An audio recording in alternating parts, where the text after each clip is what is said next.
The Bears are good. The Bears, the Chicago Bears, are very good.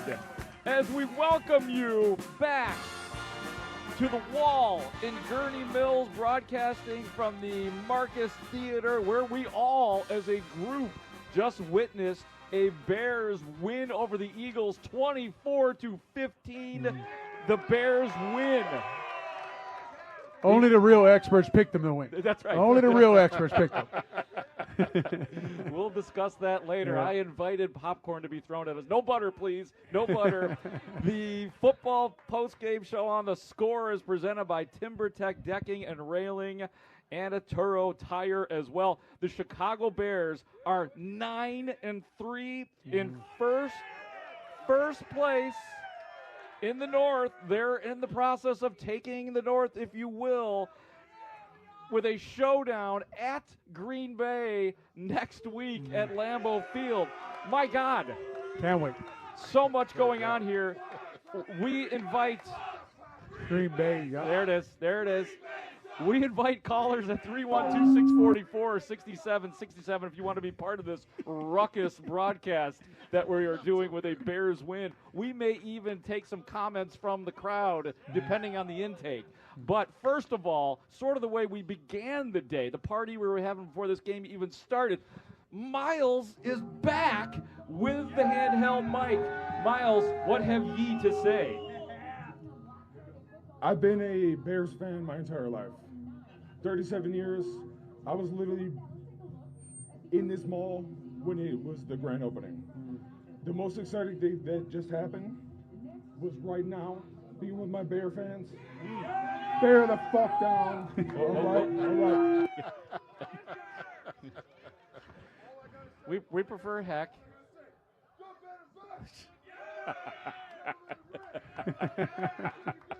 They had to pull the mic. All right. Yeah. Live shows. Okay. It was so good in the pregame. Yes, it was. An emotional Miles. Yeah. Well, and you know, and you understand his emotion, the way the Chicago Bears look today, getting a big win today, Cat and Grote on the road in Philadelphia against the defending champs. A game that I didn't think they could win on the road. They go out there, prove me wrong. They proved a lot of people in the NFL wrong. Showed that they are the real deal. That they are a threat here in the NFC. They got 46 rushes for 282 yards. They out-toughed the Philadelphia Eagles. They ran the ball down their throat all day. And then we talked about early on in the pregame show, Caleb throwing a 1-ball, a 2-ball, a 3-ball, and does he have touch? Boy, did he put some touch on that touchdown to Cole Kmet. Right, then he put a 3-ball in there, made the play to close the game. They call him the Iceman. He's earning that nickname late in football games. And then the defense. With their injuries, with all the injuries at linebacker. Nahshon Wright, again. Like those kind of things, guys, that's from film study. Seeing the way Jalen Hurts holds the ball on a tush push, right? Now the tush fumble. Nahshon Wright goes in there, pulls the ball out. Kevin Byard, again, with the turnover. But the defensive line stopping the run, stopping Saquon Barkley. Dennis Allen, take a bow. Take a bow with what his defense did today on the road, West Philadelphia, with the run game. It was a heck of a game to watch. You know, you enjoy the effort that they put out there. You saw a team that has been talked about for the last couple of weeks. Do they have what it takes? Are they able to get over the edge versus a good team? They go into Philadelphia, which is not an easy place to win, and we know it was loud when the game first started. But you look at them, and the one thing that I was looking at was third down efficiency. You know, at halftime, they were 7 for 10 on third downs. And I was just like, well, hey, if they can keep this up, that goes a long way to them winning this game. And they made some big plays, like you talked about, the turnover, some big knockdowns in the secondary, and they were able to run that daggone ball, man. Yeah, and they were running.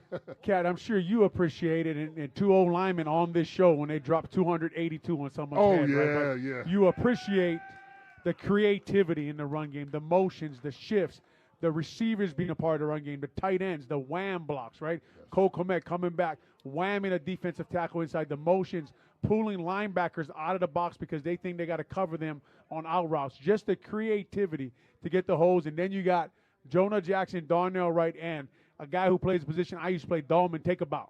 Because what he did today was all-pro type play, was some of the best run blocking from a center I've seen in a long time, taking on Jordan Davis one-on-one a lot during that game. And really just from an O-line perspective, Coach Dan Rochar, Eric Bieniemy, the running back coach and O-line coach, really enjoyed watching that football game and what they were able to accomplish against somebody who a lot of people think is the best defense coordinator in the NFL in Vic Fangio.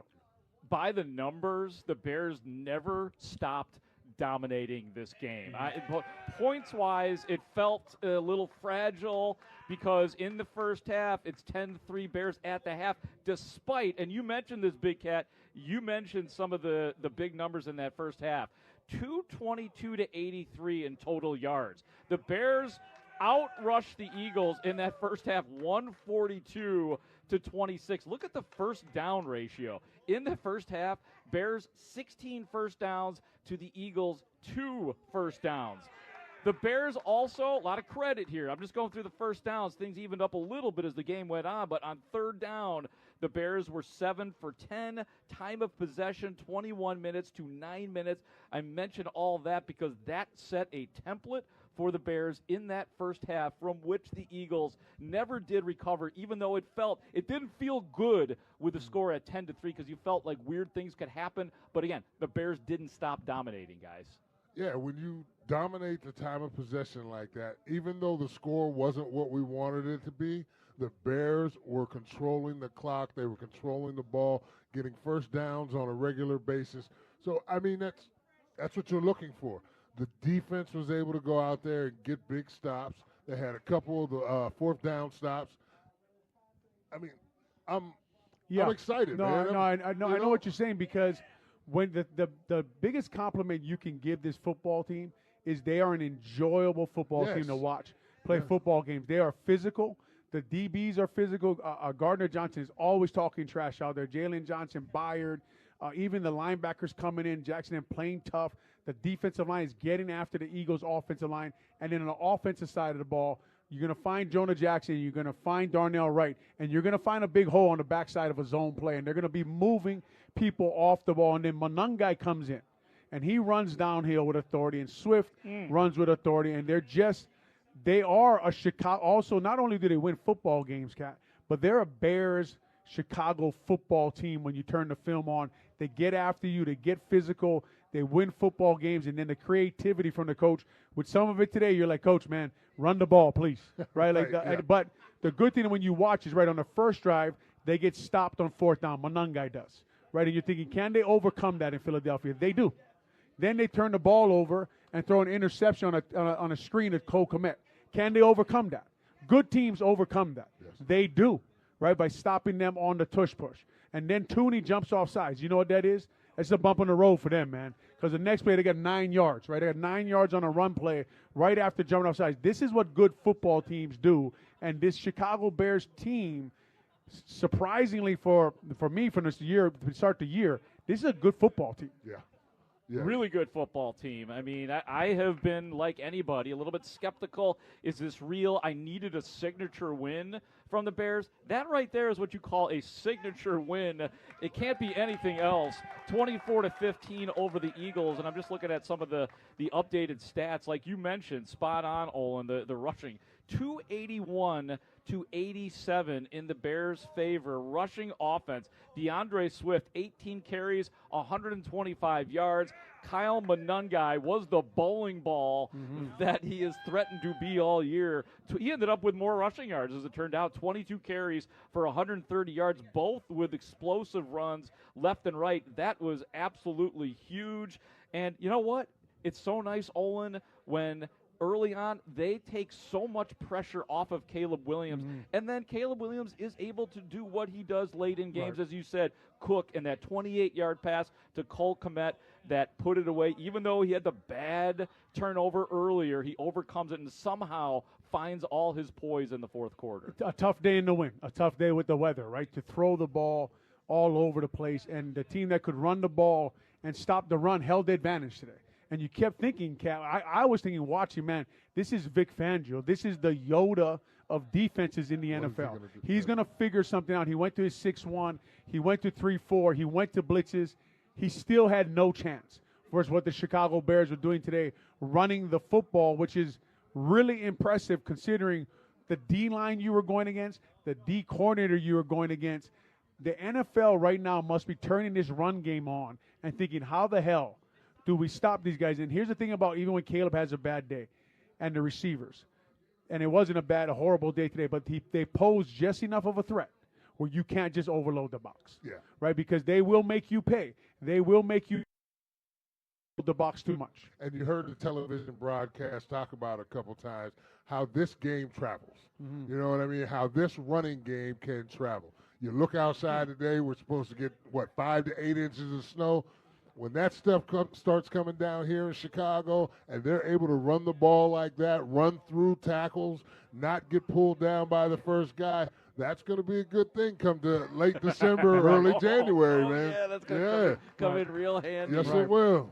We are talking about a Bears 24-15 win over the Eagles, the 9-3 first place Chicago Bears. And I'm just looking at this note. That's right, first place. First place. Just handed this note right here, Olin Kreutz. This is the first time since 1985 that the Bears have had in a game. This is pretty wild, but I suppose believable. First time since 1985 the Chicago Bears have had 2 100-yard rushers in a game.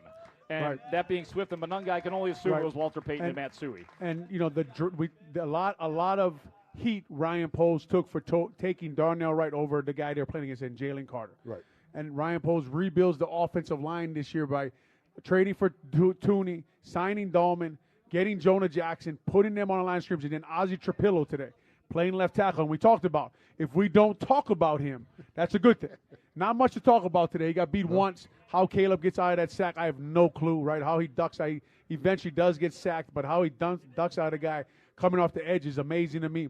This offensive line right now, like I said in pregame, I thought for 3 or 4 weeks they're the best offensive line in the NFL. After today's performance, I don't know how you can argue that. I think this is the best offensive line in the NFL right now. Wow. That is a huge statement. Big Cat, you concur? I do. Yeah. I do. I mean, when you talk about the cutback lanes that were open for both Swift and Monunga, you're watching Wright and them roll people off the ball, get up to the second level, get that second level guy cut off to allow these guys to have the vision to come back to the backside. It was fun to watch, man. Yeah. It makes you miss the game, man. Yeah. It makes you miss the game. I want to go to O-line dinner this week. Right. I want to go to O-line dinner, drink, and talk about how good we are. You know what I mean? You guys are spot on, though, man. Yeah. I hear you guys, like, you see the running back get the ball, and they're like, cut. You guys see the block, and then the cut, and then the runs by DeAndre. I guess we did. Somebody said we underestimated the fact that DeAndre Swift did play for the Philadelphia Eagles for a time, so a little bit of a revenge game for him in this case. The defense, really good today as well. Kevin Byard, I don't know what else to say about this guy other than he's straight up on his way to an all-pro season. He had the big pick in the third. Deshaun Wright again. On the strip, on the tush push. That sounds really dirty. Austin Booker with a tackle for loss. Grady Jarrett getting involved. I mean, we wanted it all and more from that the defensive line, and you saw some of it from Jarrett and Booker and all these guys. And even Shoyinka shows up, holding the edge, stopping the run. Things that the defense was questioned. Could you win a low-scoring game on the road in bad weather? Could they keep the team under 20 points? Is exactly what they did today, man. Without Tremaine Edmonds, without T.J. Edwards, without Noah Sewell, if those guys come back, Cat, I don't know what we're looking at with this football team. A really solid, stout performance. Talked about Jonathan Ford being up. Andrew Billings continues to battle. I hope he's okay. He got evaluated for concussion today, but the defense, everybody there today. And then Dennis Allen, he just said, I'm going to heat up Jalen Hurts, man. I'm going to heat him up. I'm going to blitz from all over. You see C.J. Gardner-Johnson, Kyler Gordon back, Jalen Johnson back making plays. This team today, really dominant performance across the board for them to go into Philadelphia and beat them the way they did. Gentlemen, it was on November 10th, 1985, that day when the Bears last had 2 100-yard rushers. Indeed, Walter Payton with 107, and his sturdy fullback, Matt Suhey, had 102 that day. That happened to have been a Bears 24-3 win over the Detroit Lions. When we return on the postgame show from the Marcus Theaters here in Gurnee, inside the Gurnee Mills Mall,